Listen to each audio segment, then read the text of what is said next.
Hi, my name is Karole Selmon, and I played the role of Yareena on Star Trek The Next Generation, episode Code of Honor. And you're listening to Trek Untold.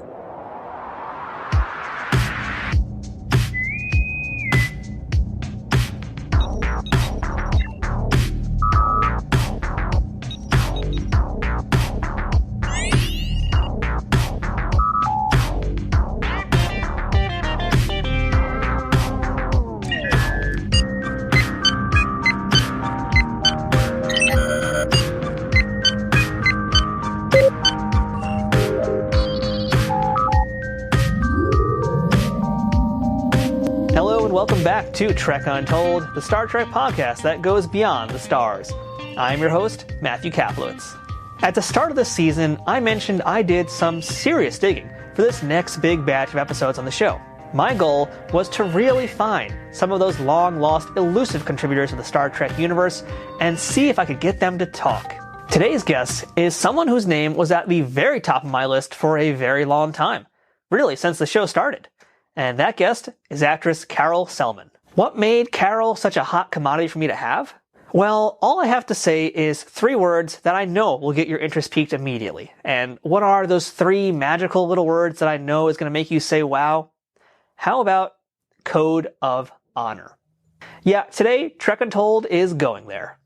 Karole played Yareena in the much-maligned first-season TNG episode Code of Honor, and she was one of the centerpieces of that episode alongside 2 other great guest stars, Jessie Ferguson and Julian Christopher. Now, if you don't know, Code of Honor is regarded as one of the worst, if not worst episodes of Star Trek ever. Not just TNG, I'm talking about the entire franchise, and that is a pretty wide spectrum to talk about.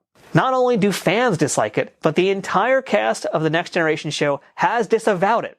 And have straight up said this was not a good episode, and usually they say it in much harsher words than what I just did right there.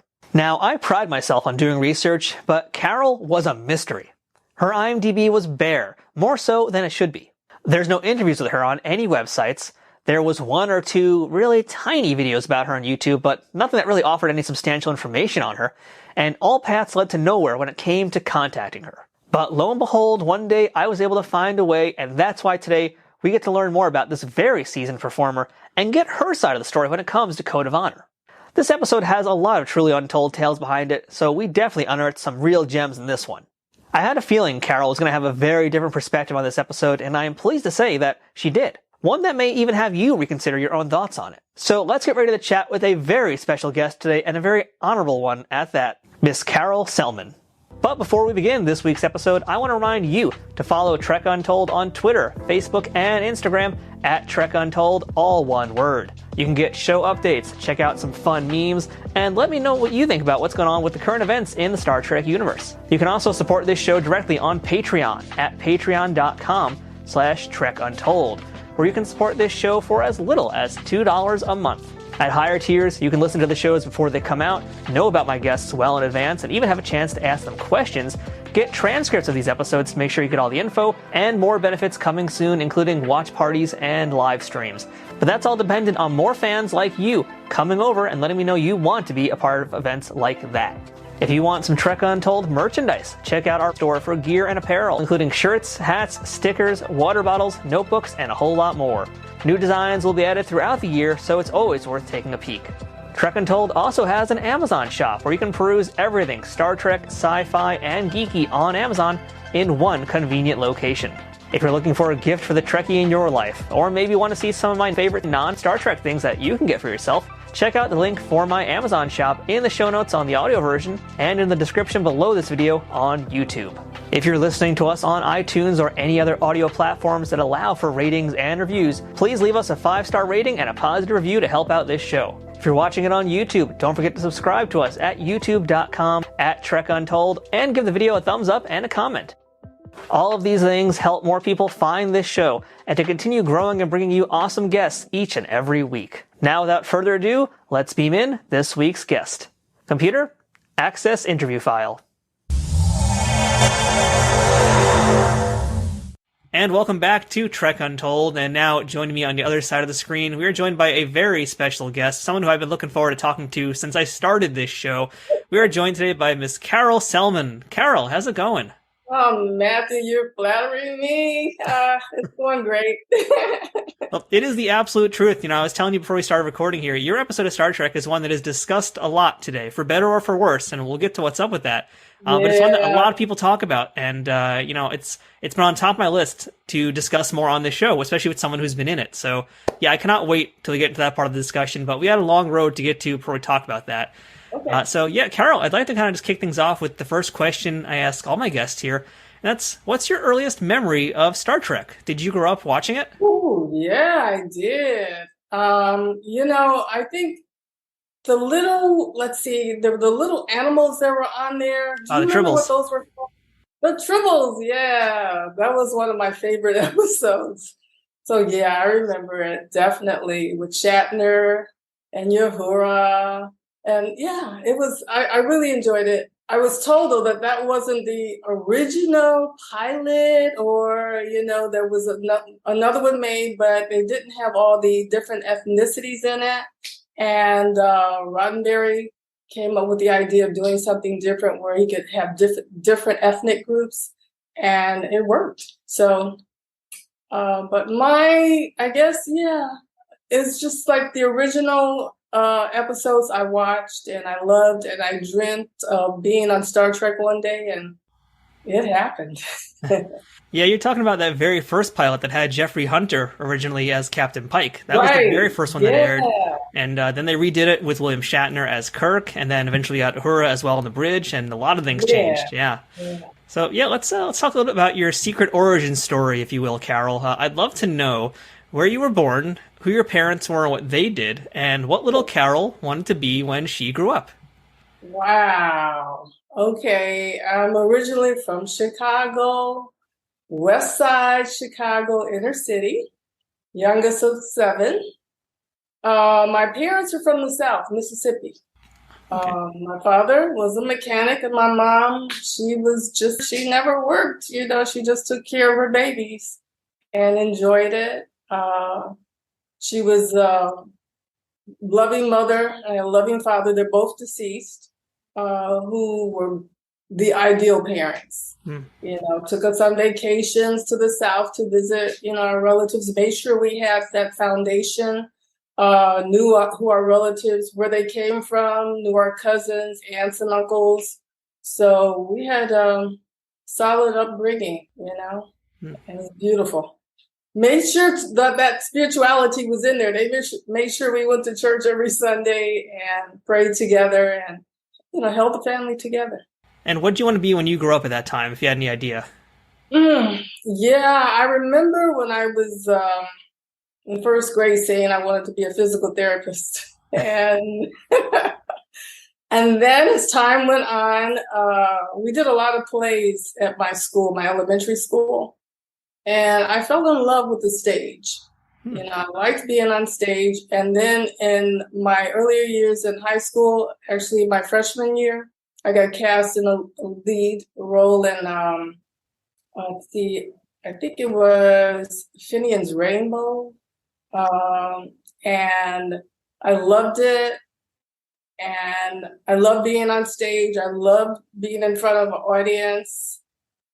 I loved hearing the laughs, the claps from the audience.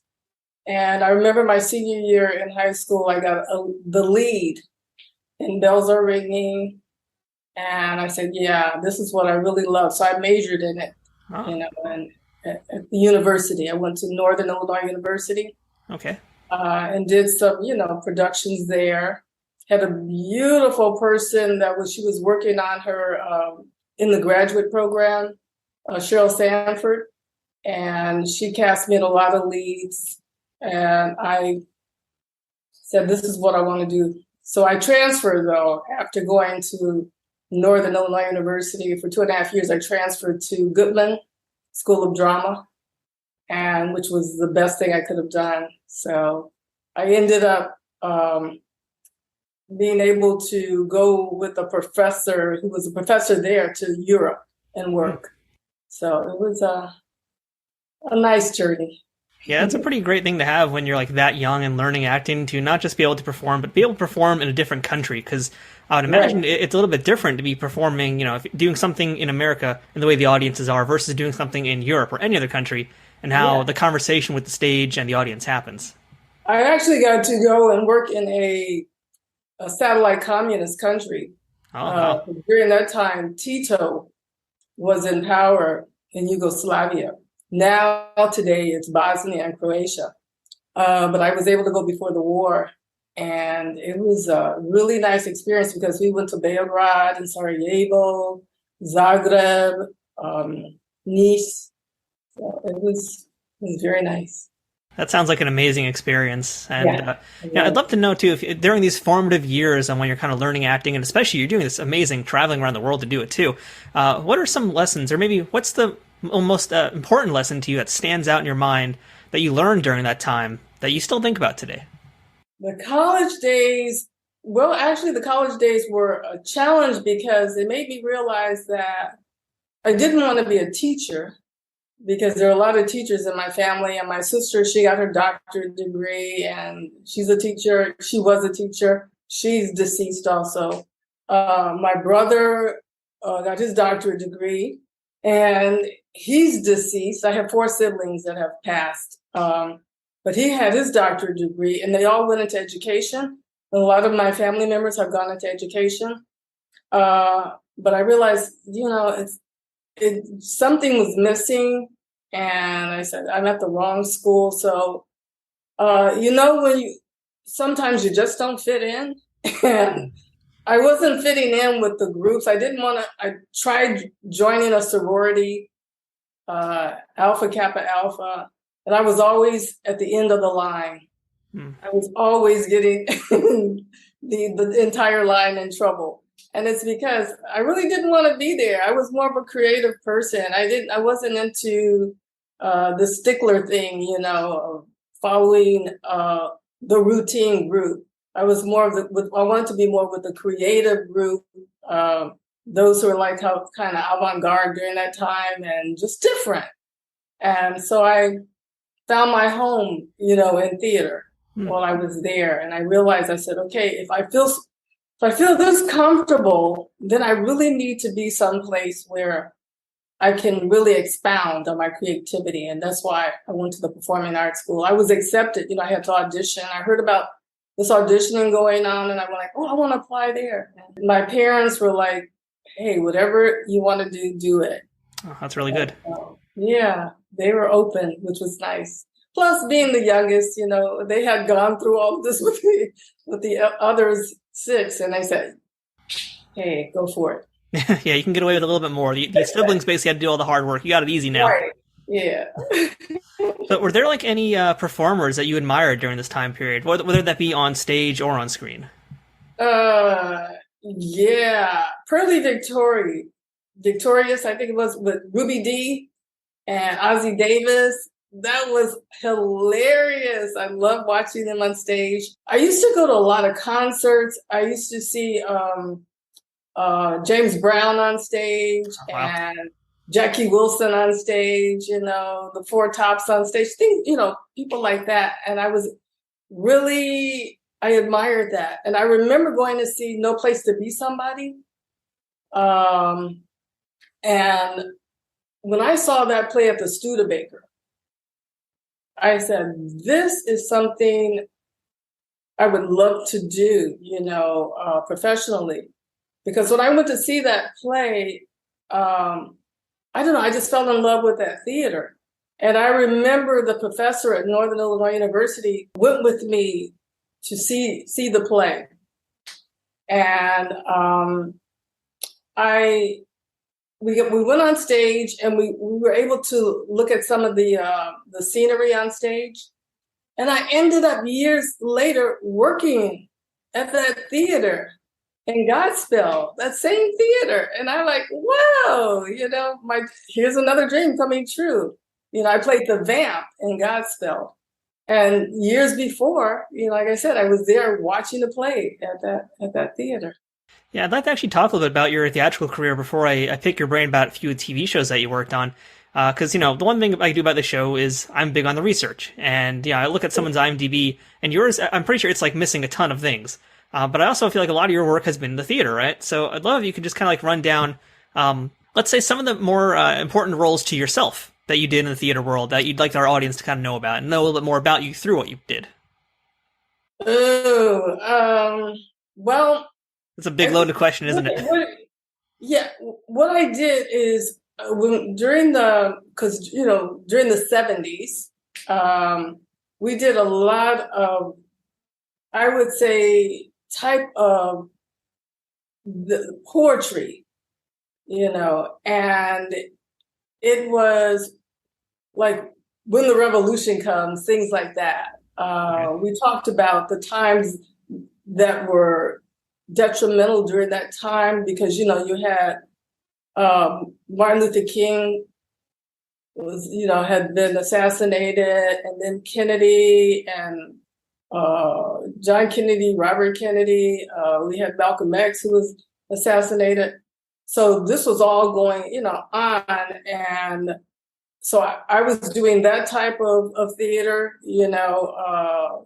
poetry. It was called, I would say, written poetry, and it was very beautiful. And also the type of work, James Baldwin, his plays. We did things by Lorraine Hansberry, so it was, I did a play that was called Living Fat. And it was one that, I'm trying to think of he did a lot of comedies. He did like different strokes. He was the producer of that. I can't remember his name, but he was one of the ones that helped produce this particular play. Okay. And it dealt with the South, and it was called Living Fat, which I enjoyed. So it was, I did a play called Sisters, and that had to deal with the problems, relationships with the Black woman and the Black man. That was that was in LA, so that was a good experience. I did a play at the Happy Medium, and that was I Can't Cope. Do you remember? I don't know if you know that, but it was a musical. That was fun. And I remember doing 2 shows a day. We did one in the afternoon, and we did one at midnight because it was at a dinner club. Oh, Norman Lear. Oh, Norman Lear. Yeah. Okay. Yeah, he was the one that. I should have known that too. I feel ashamed I didn't remember that. Oh, that's okay. He was the one that was producing the one called Living Fat, okay. which I enjoyed doing. What attracted me to acting was during that time. When I was 12 years old, my father was in an accident. He was like getting in his vehicle, and he was struck by a truck. So physically, he went through a lot, during that time. And so growing up, seeing him going through physical pain, acting was kind of an escape. Okay. So it was, it was an escape, but it was also something that was uplifting that I could bring back to the family, So times were not that easy because he was able to, when we were younger, he was the breadwinner and he owned his own business, very productive. And then all of a sudden this happened. So things changed, and I had to start working at an early age to pay for my education, help pay for the education, because they wanted to make sure that we had the best education. So we went to private schools, went to Catholic schools. And so I went 12 years at a parochial school, but I started paying helping to pay the tuition because my father, just couldn't do it anymore. So acting was a way to have fun, don't have to worry about the problems. Don't have to worry about their being ill right now because I can be in another world. So it's escapism for you, but also kind of just, I guess, giving you a voice to explore other things you probably couldn't normally explore, right? Well, also growing up in Chicago in the inner city, and we did travel, as I said, we did travel to the South. I did get involved in modeling, Bernadine C. Washington. It was like a radio station, and this lady was on, and she wanted to work with the inner city children. And so I got into this, anything that came along, I was in it, So I got into this modeling group, and at 16, I got to go to Canada, Montreal, went to the expo. And so I got a chance to see that particular area of the country. But outside of that, I hadn't really traveled except for Montreal and then Windsor, Canada, and then to the South, Mississippi and Tennessee, southern part of Illinois. So with the acting, this allowed, me to travel, and do things. So how does Carole make her way to Hollywood? I was doing Don't Bother Me, I Can't Cope. That's, was it Vanessa? I'm trying to think of her first name, but the last name was Carole. She was the writer of that. And there were other actors who were in the production. Okay, Godspell had closed. And actually, I got the two plays at the same time. Huh. After I got back from Europe, I auditioned for both of them and was called in, for both. And I decided to take Godspell first, which I did for 8 months. And then when I did Don't Bother Me, I Can't Cope, a lot of the people who were there prior had gone to California. So some of my friends were in California. And I'm like, California?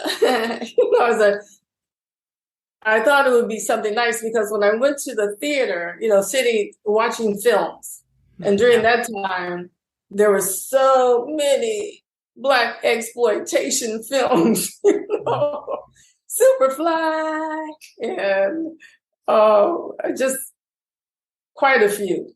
And I thought, I always would say to myself, I can do that. Brenda Sykes, I saw her in a film. And I thought, if she can do it, I can do it. So I went to my parents and I told them, I said, hey, I want to go to California. And my father always wanted to live in California. And of course, he wanted to move the family there, but my mom, she wasn't too gung-ho about it. And then my father, as I said, he got struck by that truck. So when I brought up the idea of moving to California, my father's eyes just lit up because I guess he said, wow, this is my dream to be able to go, to California. So I moved to California and I stayed with some relatives in Pasadena.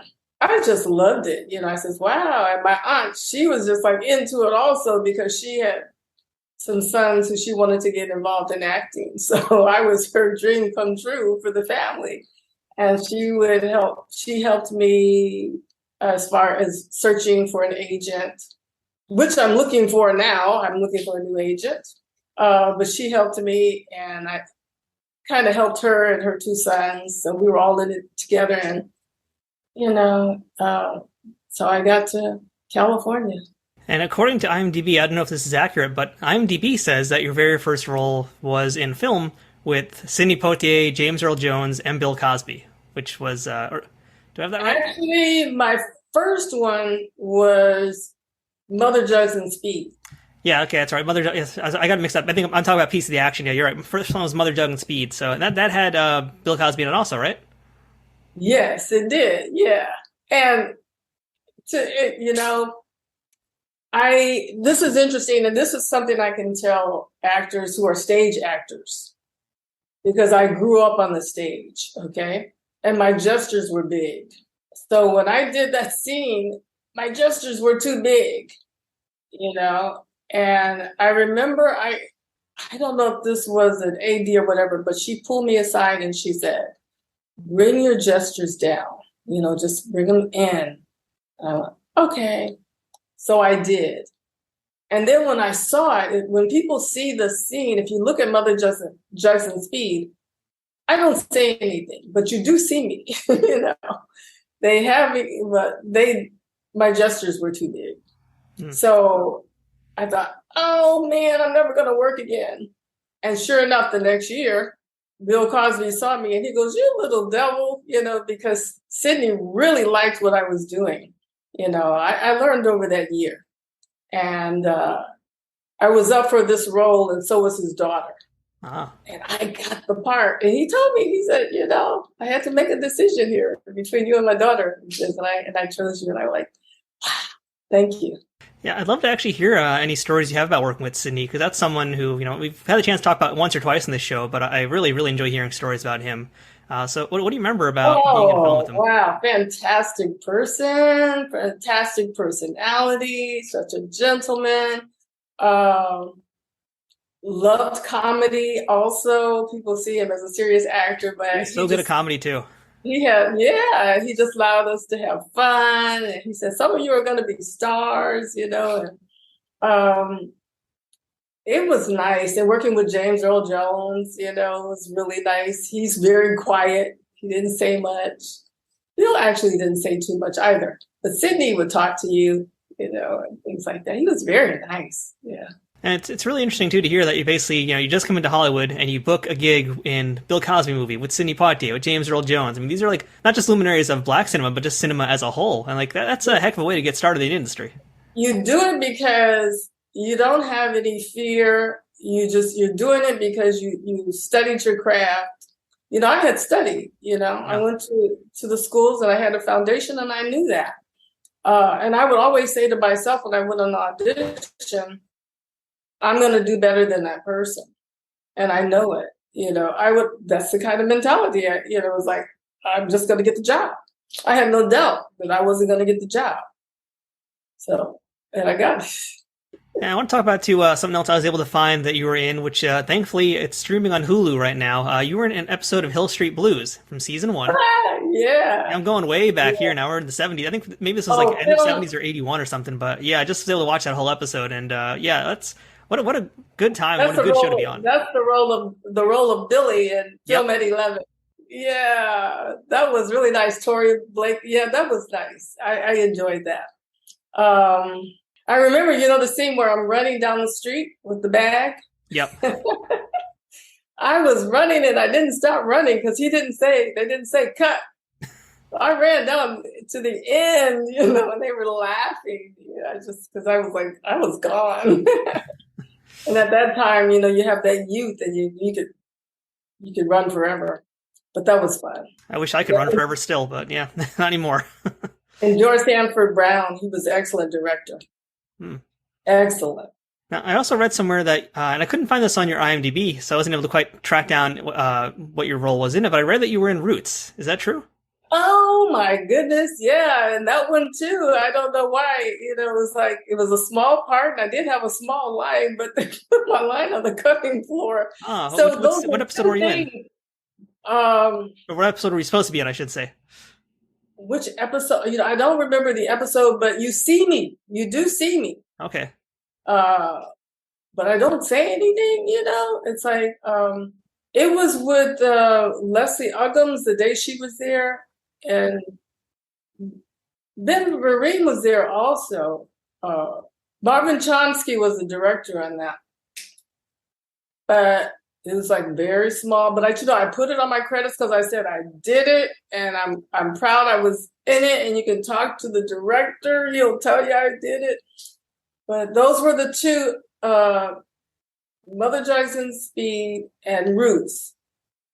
My lines were cut.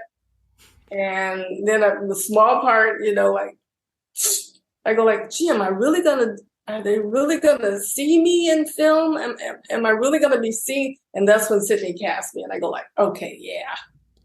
So if people are out there and their lines are cut or they're put on the cutting floor, don't give up. Just keep going because it happens. Now, when you're in LA and you're doing acting on screen, are you also still performing in theater in Los Angeles?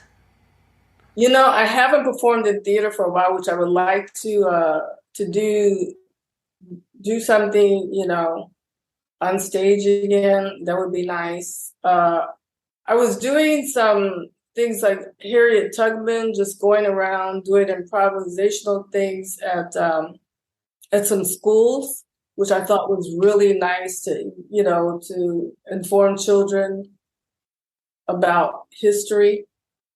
And I did that, and that was nice. It was like I was traveling around doing that. But and I worked with, which I love doing, special need children, because on the side, I worked for LAUSD, as a special ed, in the special ed department. And I worked with children, who are autistic, who have Down syndrome, who have Tourette's,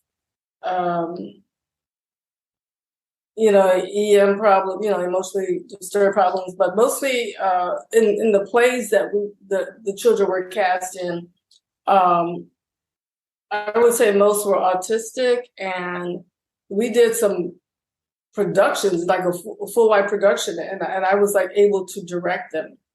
And that to me was so rewarding, to be able to work with the special needs children. I like doing that. That was really nice. That was very rewarding.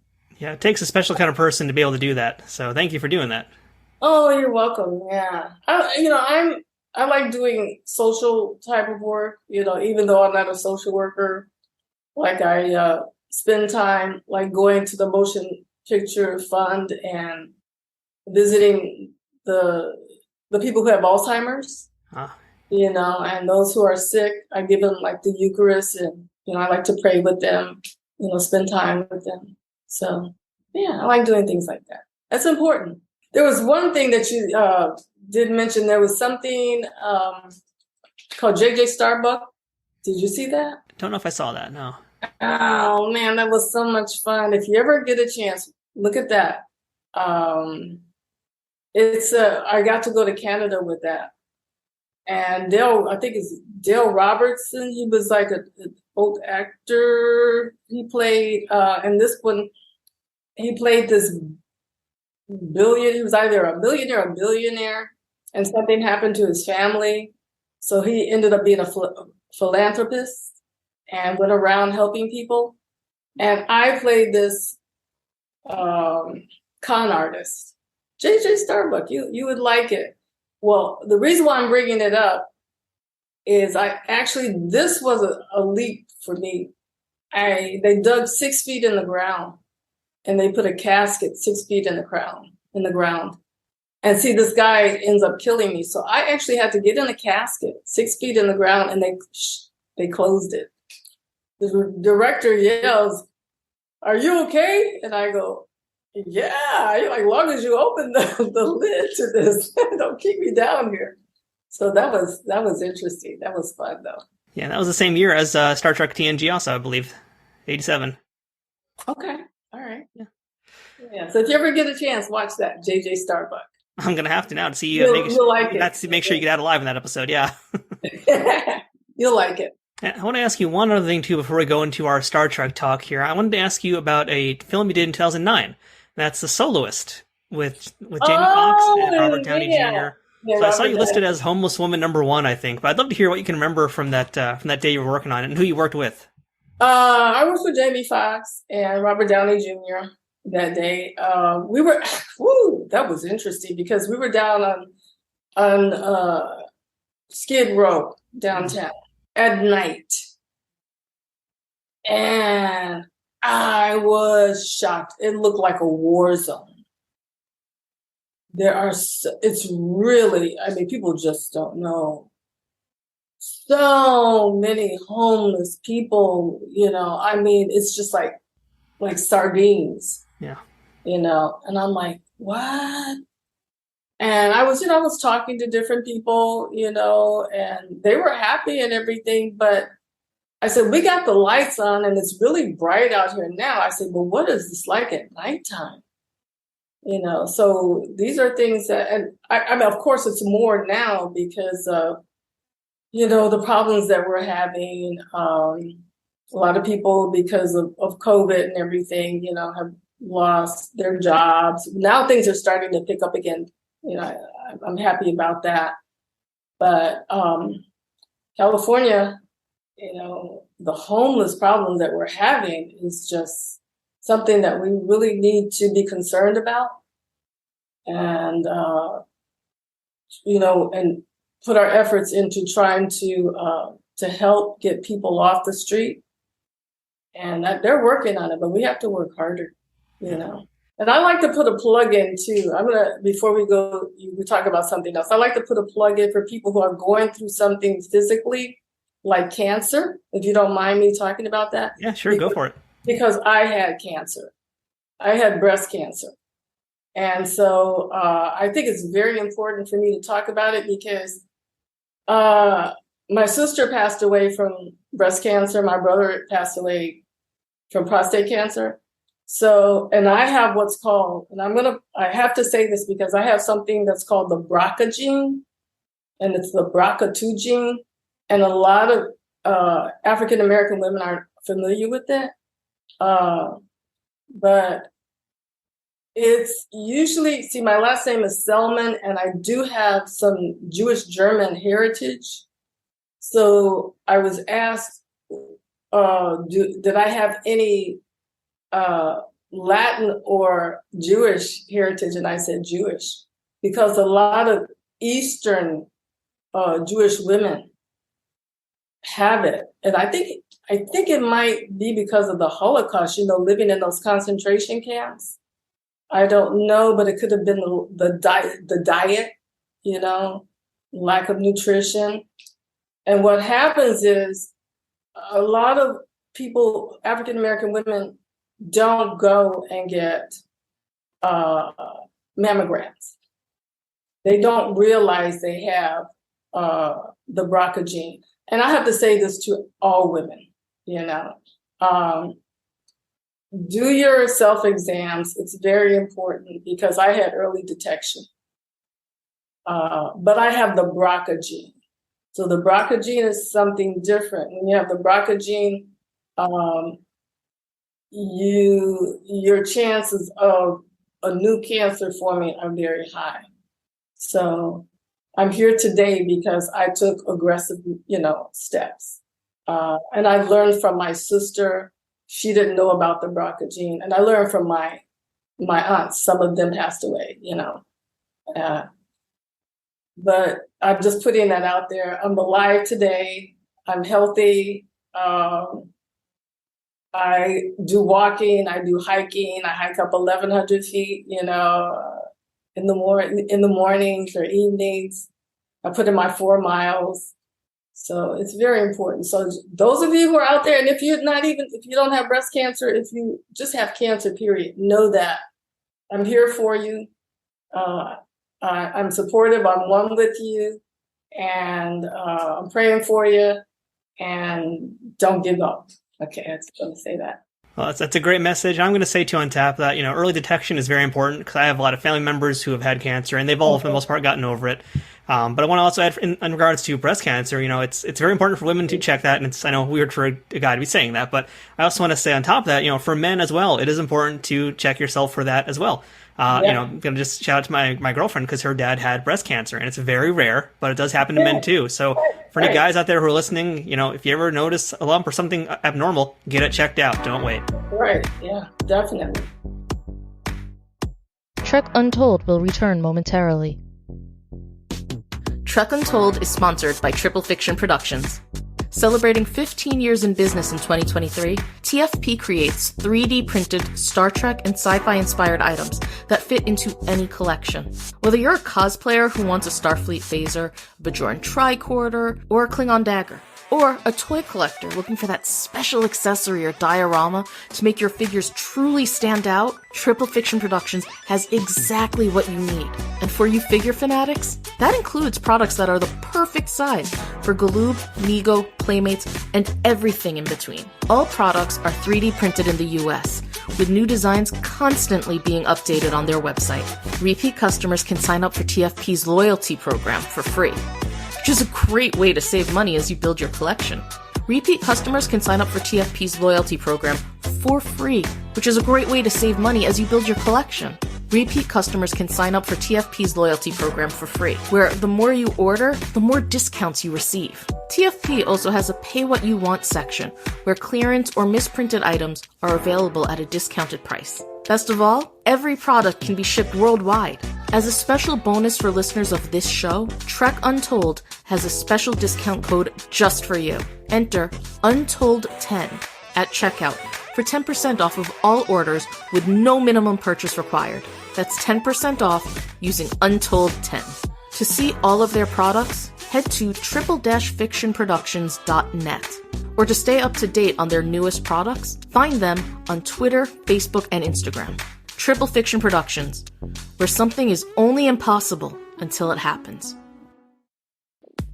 Hey, I'm Licia Nav, aka Ensign Sonia Gomez from Star Trek TNG, and now Captain Sonia Gomez on lower decks with her own ship, the Archimedes. Yay! I finally got a promotion after 25 years. So anyway, I'm here to talk about drivebydogooders.org. It's a little charity I run where we go to the outskirts of Skid Row, and from our car windows, we hand out basic human essentials like water, wipes, cold stream cheese, socks, tarps, masks, t-shirts, things to keep people warm. So we just think that everyone deserves clean water, some protein, and a way to clean themselves, especially during Corona. We also hand out masks to those who really, really need it, who live in tents on the street, mainly the disabled and elderly who have a really hard time getting to services. And we do all of this with no agenda, just pure giving, no overhead. If you'd like to go to the website and donate, it's 100% tax deductible. And if you click on the donate button, you can go right to the $35 option and pick a signed, autographed picture of either the Star Trek The Next Generation or Lower Decks, or Total Recall, where I played the three-breasted mutant hooker on Mars, and that's the X-rated version. Put in the comments section your address and anything you'd like me to write, and I'll personally inscribe it and mail it off to you immediately. And again, that's drivebydogooders.org. Captain Sonia Gomez, signing off. So, Carol, let's beam into our Star Trek discussion now. And this is going to be a hot one here. So, we are talking the fourth episode of the first season of The Next Generation. Wow. Yeah, we're going way back for this one here. And that episode is Code of Honor. Mm-hmm. You are Yareena. So, let's start at the beginning here. How did you get cast for this role? Do you remember the audition process? Yes, I do. I remember I went in. I had on this, it was like, it had a little gold trimming to it, and it had a collar. I thought I was trying to make it look like something Star Trek-y that I had seen, growing up, right?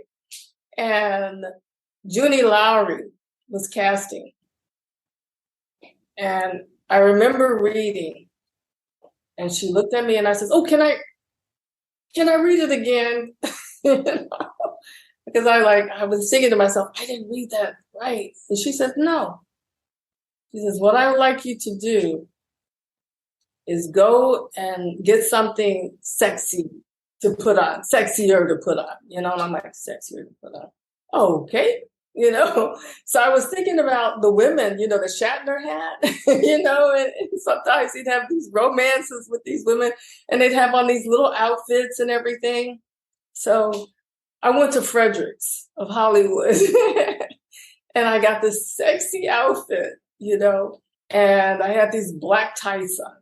So I said, now this looks like one of those sexy women that I saw on Star Trek when I was growing up. And I went in, and Russ Mayberry, the director, was there, and I'm not sure. I don't think Gene Roddenberry, no, he wasn't there at that time, but I remember Judy was sitting to the right, and she was really shocked when I came in, because at that time, I think I was weighing about 103, very small. Right now, I'm still small. I'm like 113, 114 right now. So I've gained a few pounds, but not that much. And I remember having to walk down towards them. I walked down as I was saying my lines, with this strut, just really trying to be like a Star Trek woman, And I got the part. It was just me and this other person that I used to see on auditions a lot. And they called both of us in.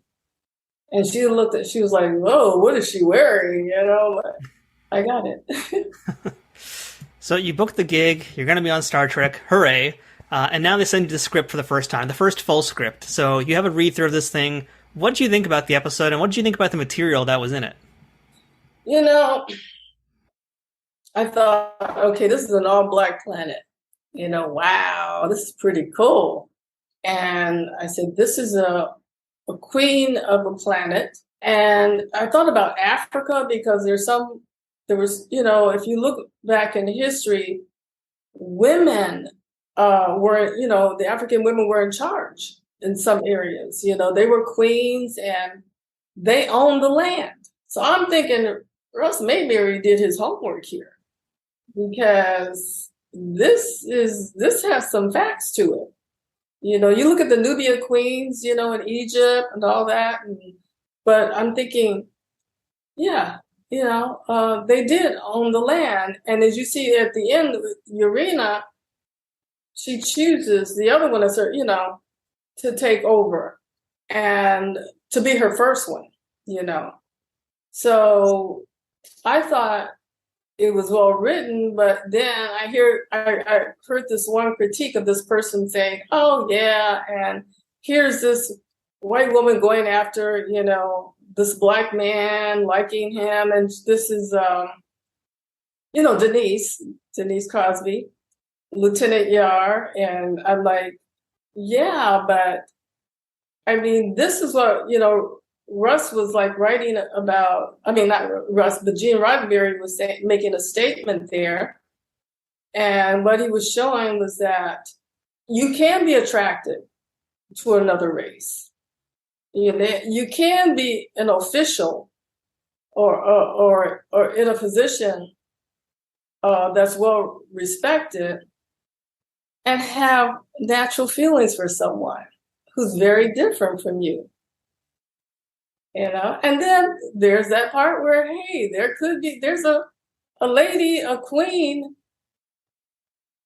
who could be jealous, who has affection, who has a heart, who cares, and she's going to fight for what she wants, And it may not be, no, she's not going to be calm about this. She's going to go after, what she wants. So G was just, and he was making it interesting. And I got to see him, I got to stand next to him. And he asked me, he says, how are you doing? And I said, I'm having a good time. I'm really enjoying it. There was a little, I don't know, there was some friction on the set. Not during my time. Well, yeah, during my time. Well, do tell. I got to hear about this. Okay, you got to hear about this. Well, I'm not going to mention the actor. There was one actor that felt that Russ Mayberry, the director, didn't identify with the black cast. So it was like some little tension there. And after that particular day, Patrick Stewart. See, I wasn't on the set when some things went down, I guess. But I did come on when verbally there was something said to Russ Mayberry, letting him know that you're not working with us. You're not treating us like equals, human beings, And maybe he wasn't familiar with working with an all-black cast. I don't know. Which you shouldn't have seen any difference anyway. Actors are actors. But Patrick Stewart was very, very nice. He took us all out to lunch after that. Those of us who had the leads in Star Trek, and then some others. I remember he was sitting at the table. Yeah, he just took us all out because, he felt, he might have felt too that there was something there that was missing and that Russ Mayberry didn't understand. But Patrick Stewart is a gem. He is a special person. Yeah, Very nice person. I actually interviewed a gentleman who we worked with from Canada on this show, and I forgot to ask him about this. Hopefully one day I'll remedy that. But, when Patrick Stewart did Othello, and he was the only white person in the show, and everybody else, all the other characters were played by black actors. I mean, that kind of tells you a lot about who this person is. And I imagine it's controversial. It was a controversial choice back then. It still is probably a major point of controversy, but it's just a fascinating thing that, here's this guy who really has a lot of empathy, and he tries to find ways to show it. Yes, he does. And he did show it. So. And I want to say too, we're going to get into this a little bit deeper as we chat, because I want to talk about the politics and kind of a lot of the discussion about the show. But, one of the biggest reasons I wanted to get you on this in particular is because I had a feeling you're going to have just a completely different viewpoint. And even what you just said about like the woman in power making her choices, like I never considered that point of view before. So I love that you're giving us this today. So thank you for that. You're welcome. Well, that's how I was able to portray the character. That's how I saw her. I always respected women who were in authority in Africa, even though I don't know who my ancestors are in Africa, but I feel that they were some powerful women. I've only just met you, but I would say yes to that. I would agree. So, let's talk a little bit about your outfit. And, you do have many outfits because you go through a lot of costume changes here. So tell me about hair, makeup, and wardrobe. What was it like for you to become Yareena? Transformation. It was very nice. Once you're sitting, I remember, the one where I said, it is my right. And that, I think it was, like a lace type. It was like a flowing type of gown that I had on. And sitting there on the throne, like next to Jessie Ferguson, you get in character with these outfits, because you're adorned, you really do feel that you are that character. And I was talking to somebody about that. Brendan Fraser, my sister, was saying he had to gain all this weight for this character that he's playing. Yeah, in The Whale. And I said, when you do that, it helps your character, because you step outside of who you are, and you are this, because you have this transformation. And with the clothes that you wear, with the props that you're given, it helps to enhance, even though that you've worked on your character, but the costume, it just puts the layer on it, the finishing touch on it. So I like the makeup was really heavy and everything. The javelin that I had to use when I was fighting, Denise.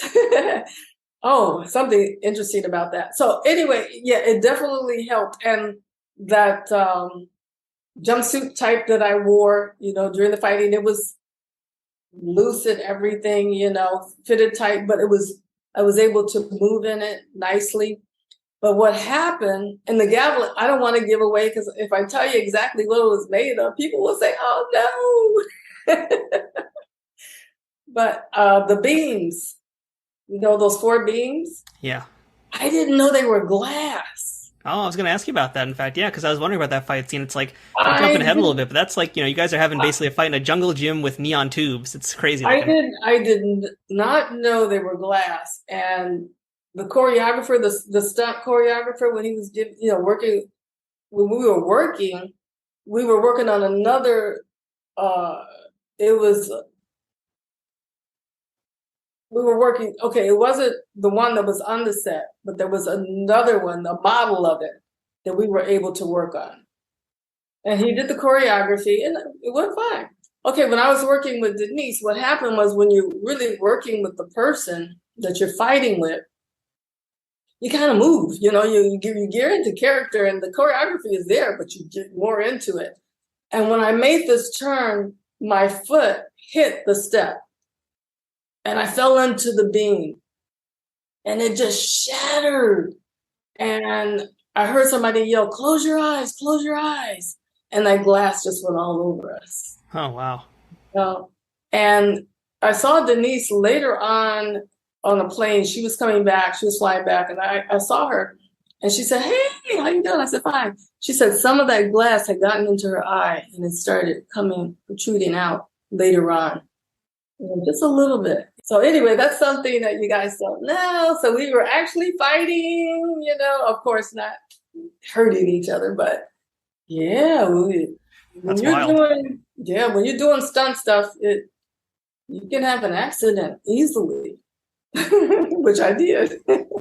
And I want to talk more a little bit about Denise as well, but I actually want to talk about, before we get into that, I want to really honor the guest stars in this episode. Jessie Lawrence Ferguson, the late Jessie Ferguson, and Julian Christopher as well. I'd love to hear what it was like to work with those two guys.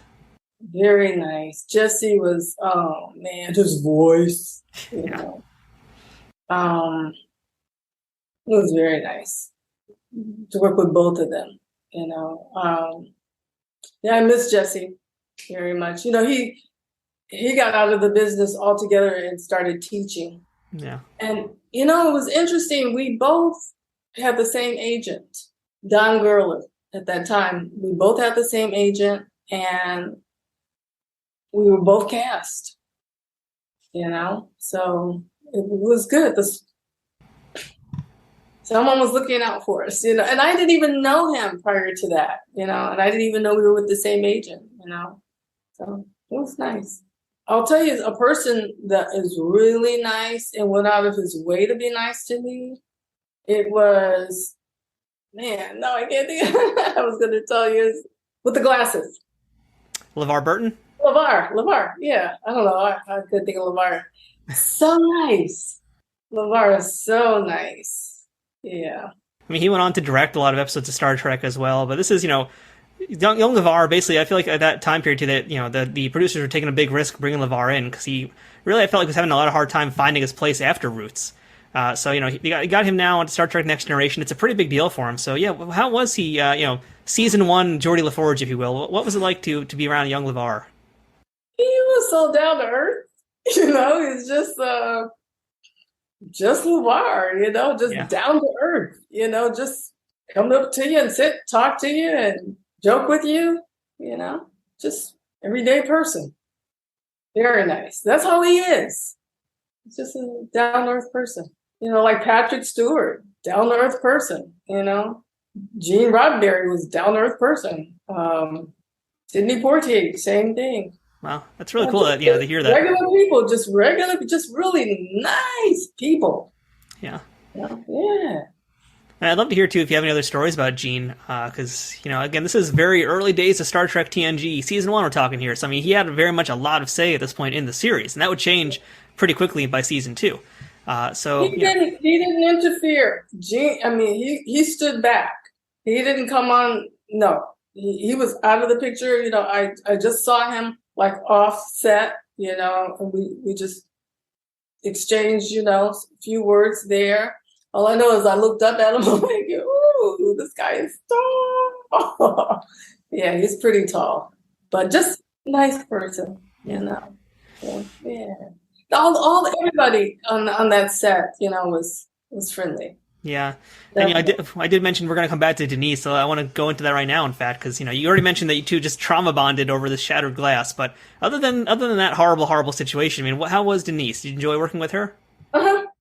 Yeah, she was right on it. We were right on it. I remember that scene that we had when I walked in, and I was telling her, letting her know that we were going to have this duel and everything, and that she was on my planet, I says, now you're on my planet now.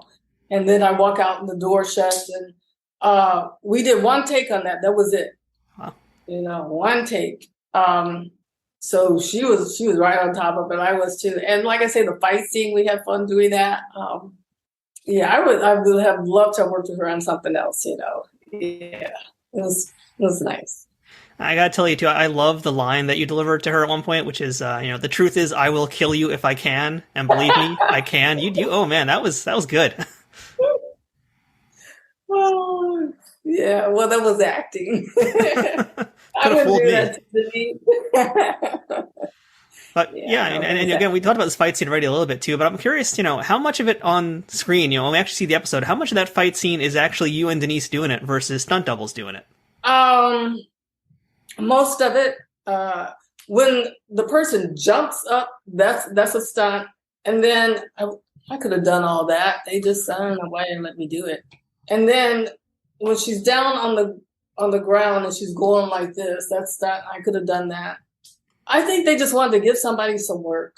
I appreciate it, but she was a little bit, you can tell too, because she's a little bit heavier than I am. But I appreciate what she did. I really do, But I guess I'm like Tom Cruise. I like doing my own. And I got to press you on this one again because you mentioned it earlier. The secret weapon that you use, whatever they called it. I mean, the Gavilan. Okay, the Gavilan. Yeah. So are you going to keep the secret? Are you going to tell us what it's made out of, or is that going to be forever in the grave with you? Well, do you want me to tell you? I want to know. That's what this show is, man. We got to dig deep. You want to dig deep? It was okay. The Gavilan, those thorns that were sticking out, the nails that are sticking out, they're rubber. The secret's out there, folks. You aren't going to get poisoned by really touching them. They're just rubber. Yeah. But, I throw it. I throw it, and the person catches it. They're not going to catch it in nails, Yeah. I love that scene, too, how that guy just, keels over. He's like, oh, well, I'm dead now. Goodbye. Actually, that guy that did that, I didn't realize he was from Chicago, and he grew up a block away from where I grew up. Wow, that's a small world. I know, yeah. And just to let you know, too, I was looking up Russ Mayberry after you mentioned his name. I wanted to see, what else he did. And he didn't actually do, he only did the one Star Trek. That was it. Never got called back to do it again. He just did that one episode, and then he didn't do anything after. Now you know why. That's interesting to know. So, so I mean, overall, though, it sounds like you had a really positive experience filming this thing.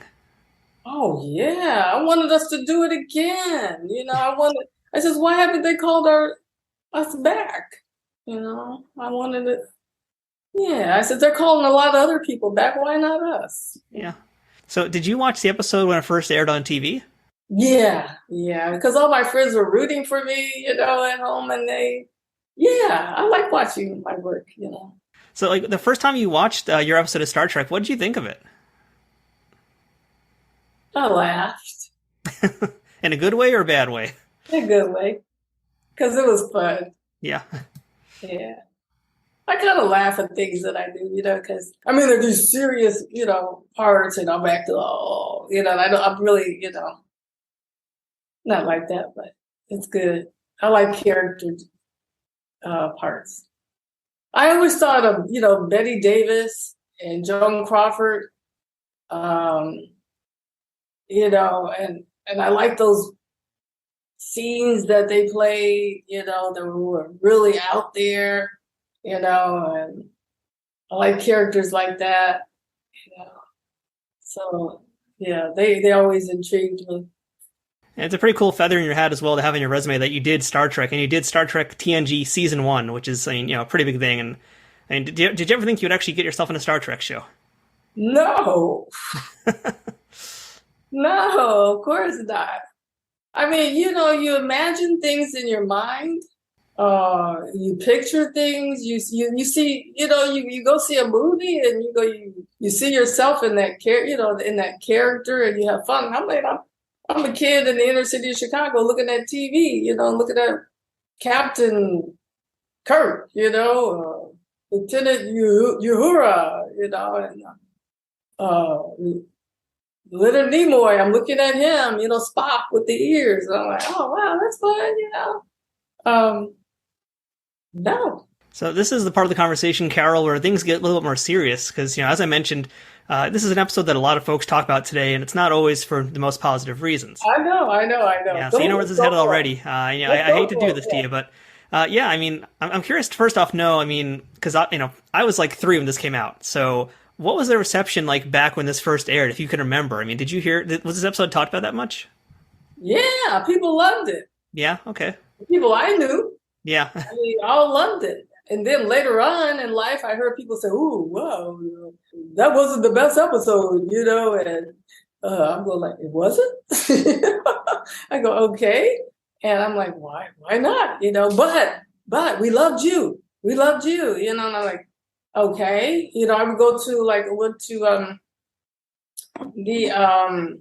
the signing, and people would say, well, I've been looking for you for years. Why don't you come to these more often?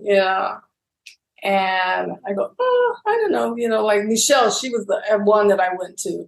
Yeah. And I just told them, well, I don't go to a lot. Well, we like you. We didn't really like the episode, but we really did like you. And I go, okay, I don't know. I was kind of shocked that they didn't like the episode, but like I said, when I did it, my friends loved it. I loved it.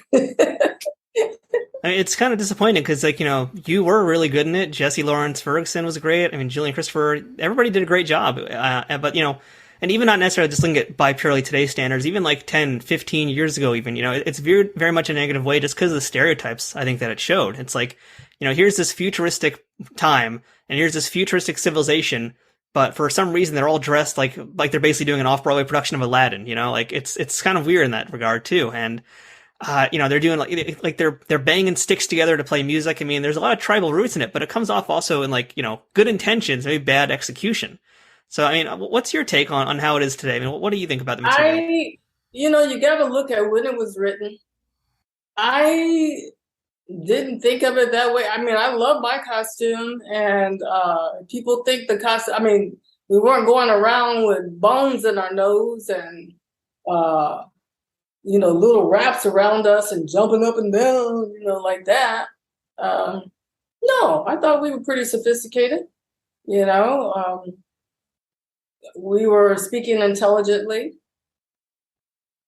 I mean, you look at costumes, period. Look at the costumes on Star Trek. Why is ours any different from anyone else's, I mean, if you want to get nitpicky about it, you can.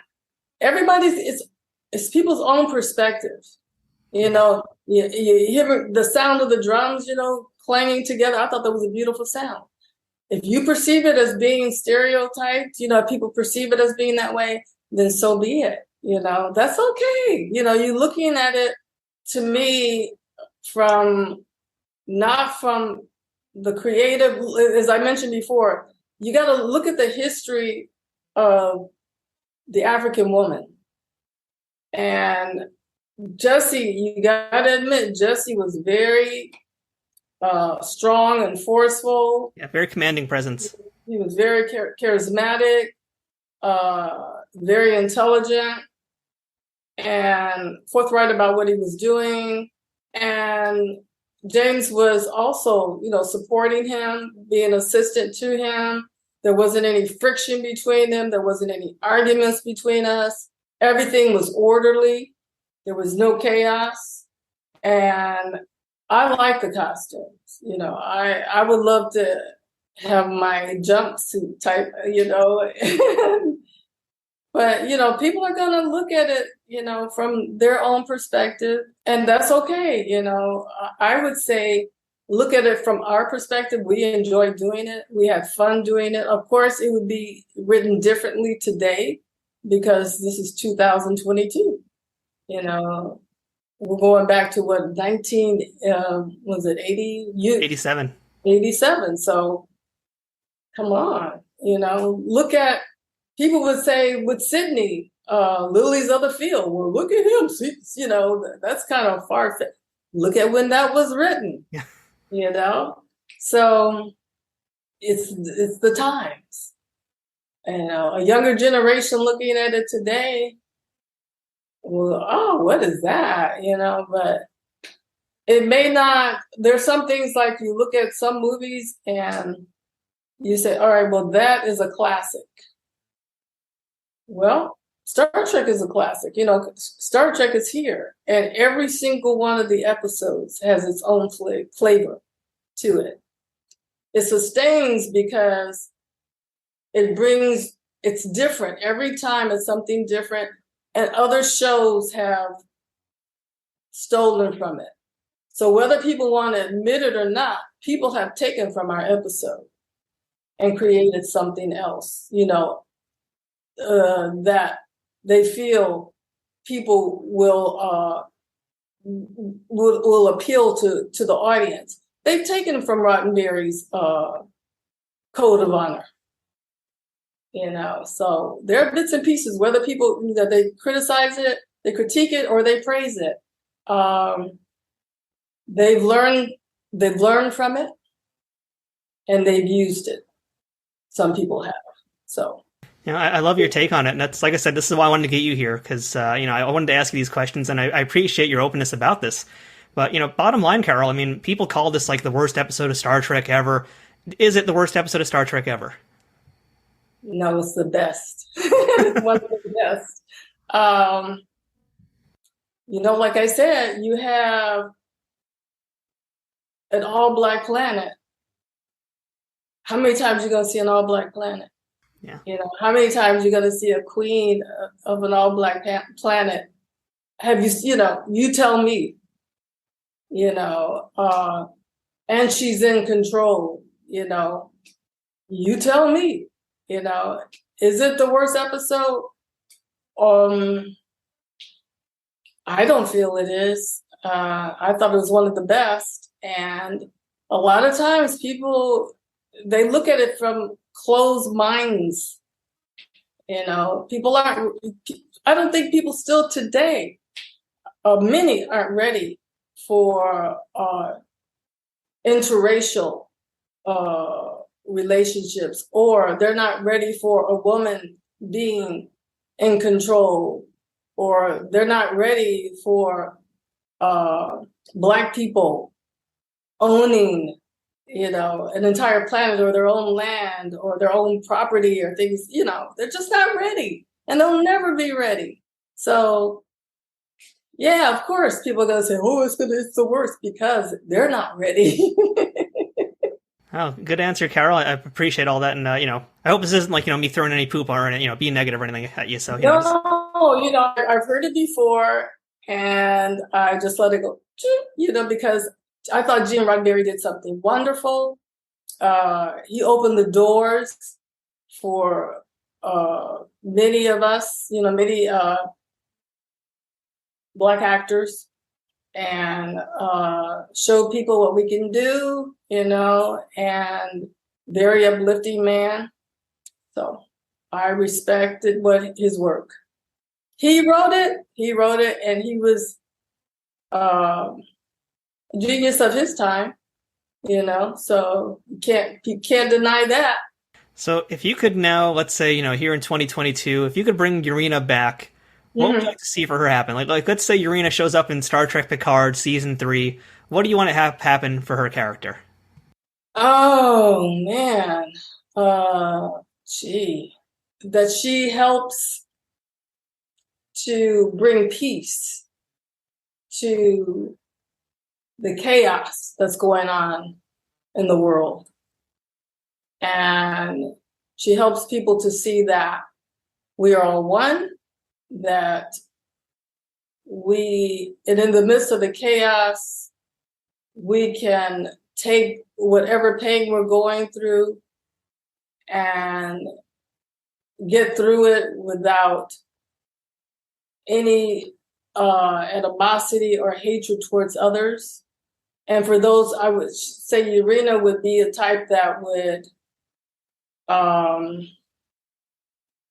just bring world peace. She would be that type of person. I feel like just from getting to know you this last hour or so that, Yareena is very much a real deep part of who you are. I mean, do you feel like a real connection to this character? Yeah. Yareena, Yareena will always be with me. Because fans like you will always let Yareena live. It's like I could be busy doing something, and then there's a fan that'll say, hey, I didn't realize it. I just didn't realize that people really, it's not that people, how you could watch a film and you go away and you say, oh, I really like that. Well, fans, Star Trek fans really love Star Trek. There's a bond there. I mean, it's not like Oh yeah, that's Star Trek. They really love Star Trek, and they love you. You know, it's not like that's just a character. No, I mean, they really look for me. Like you said, you've been looking for me for a long, for a while. And yeah, when I go to a convention, it's like, wow, for years, So it's nice. Yeah, it's like everybody wants to insult the episode, but as soon as Karole Selmon shows up at a Comic-Con, you know they're going to be lining up for you. Yeah, they love me. I love your character. I love your character. So that's one good thing. They love my character. So I'd read somewhere that many, many years after this episode aired, that you had worked at the Star Trek Experience in Las Vegas. Is that true? Oh my goodness! Yeah. What did you do there? I worked. I was one of the officers. Oh, so you get to wear a Starfleet uniform? Yeah, I did. I got to wear a uniform. Yeah, and it was nice because I would beam people aboard and working. It was at the Hilton, and Star Trek: The Experience. It was fun. It was a lot of fun. It was different, of course, from being the queen, but being one of the officers, the fleet officers, it was nice. And I was right there, on the Enterprise, and we were sitting and we were able to sit, and pretend like we were flying and taking people down and launching, we would take them and have them launch them off they would get off and think they were actually, on the Starfleet. So it was different. It was acting, it was just acting. It was like being on stage again. So it was fun. I mean, I wish I could have gone to it. I was probably too young. I never got to go, because I was a little itty bitty Matthew at that point. But it sounded like it was so much fun. And I mean, I've seen like menus they had for like, Quark's Promenade or Bar, or whatever, and like all the different Star Trek themed foods and drinks. We got to do that. We got to eat. I remember we were the first ones to taste the food and everything. Ooh. And you would have loved it. You would have had so much fun. It would be so interesting because people would be beamed aboard. The way they were beamed aboard, they put them on this elevator and they thought they were actually going up being beamed. So the door would open and I would, we would be there and, greeting them on the Starfleet. And we had to stay in character because some people would be dressed, just like, the characters. And they would be speaking the Klingon, there would be the Klingon, and they would be speaking the language and everything. So we had to stay in character. Little bitty kids, dressed. It was so cute. It was really nice. I would have been one of those kids for sure. I would have been like, ooh, yeah, it would have been me. You could have been there because the little kids were there and they were dressed in little, outfits and everything. Yeah. Your parents just didn't bring you, yeah. I don't even know if I knew it existed, to be honest, back then. I mean, now I'm looking back at it and I'm like, man, I wish I knew about that when I was younger, but I probably wouldn't even be able to appreciate it, As an adult, I would have been all over it. Now, they need to bring it back. Yeah, so they need you probably would have been there every night. Oh my God, yeah. But that's really cool that, your Star Trek story did continue and you got to also wear the Starfleet uniform. So that's a really exciting way to kind of keep that story going. Yeah, I did. So, I know you've done a lot of different things throughout your career, but I'm curious, what is Karole doing these days? What am I doing? Well, I just left my agent, so I'm looking for a new agent. So if anybody, looking for a new agent. I like writing, and guess what I like to write? I like to write science fiction. So I'm doing that right now. I finished one screenplay, so I'm working on another one. So basically that's what I'm doing right now, and looking for work, so. So if any reps or agents are listening to this episode, find Karole. You need to get her. Yeah, Matthew, you're right. Of course I'm right. I know this. Yeah, come on. So, Karole, I got a few last questions for you here. So we're going to do a little bit of a lightning round, let's call it. So I'm going to throw out a few things. Don't think too hard. You got to answer right away. So let's start things off here. Best gig you ever had and worst gig you ever had? Best gig, I like doing Piece of the Action. Yeah. That was fun. What made it so fun?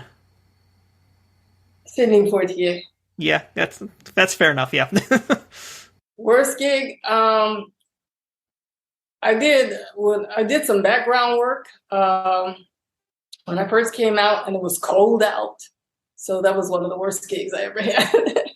How about a moment from your performing career that was the most challenging at the time for you, but ultimately became the most rewarding? I would say Star Trek. Yeah, Star Trek. When I had to do that fight scene. Yeah. Yeah, that was challenging, and it was very rewarding. Yeah. Yeah, very. How about most valuable piece of advice that someone ever gave you that you still think about today? Oh, I guess I have to say with my father. So, it's like when you get older, I was young and I asked him, I had to make a decision about what my mom wanted and what he wanted. And he said, when you get older, then you'll be able to make your own decision. So I would say parents, don't force anything on your children. Give them a chance to grow, and they'll blossom into something beautiful. All right, good piece of advice there. And last question for today, Karole. What's the best thing about being a part of the Star Trek universe? Everything. Everything. Everything. People like you, Matthew. Oh, thank you. That's the perfect answer. So yeah, Karole, thank you so much for chatting today with us about all this, different things you've done throughout your career, and especially the Star Trek stuff. And, I was so worried doing this interview also, because again, we're talking about an episode that a lot of folks don't look at in the most positive light. And that's why I wanted to get to the bottom of it. That's why I wanted to talk to you about this, because I knew you were going to have a different perspective about it. And I'm so happy you gave us that perspective. You were such a ray of light also. So really, it's been wonderful to chat with you, get to know you, and especially to hear your take on this episode of Star Trek. Thank you. It was so nice of you to invite me on your podcast, and you're a beautiful person, excellent personality. So it's easy interview. Thank you. Oh, thank you. Thank you for doing this, keeping us alive. So that's great. That's it for this week's episode of Trek Untold. Until next time, don't forget to follow us on Twitter, Instagram, and Facebook at Trek Untold, all one word. If you'd like to directly support this podcast, please consider becoming a Patreon supporter over on patreon.com/TrekUntold, which gives you access to some great perks that can't be beat. Or pick up some merchandise from our store, or use my Amazon shop link to check out all kinds of different Star Trek merchandise. Links for all these things are in the show notes. Shout out to Triple Fiction Productions for being a key sponsor of Trek Untold. Don't forget to check them out and all of the fine folks whose ads you've seen or heard on this podcast too. If you have any questions, feedback, or comments for the show, or would like to suggest a guest or discuss sponsorship options for any of these episodes in the future, send me a message at trekuntold@gmail.com. I hope to see you here again as we uncover more untold stories from Star Trek and beyond, and get to know even more amazing people who have contributed to this ever-expanding universe. Until next time, I'm Matthew Kaplowitz, and remember, fortune favors the bold. Trek Untold is sponsored by TrekSphere.com, promoting fan-produced Star Trek content in all forms, is powered by the RageWorks podcasting network, and is affiliated with Nerd News Today.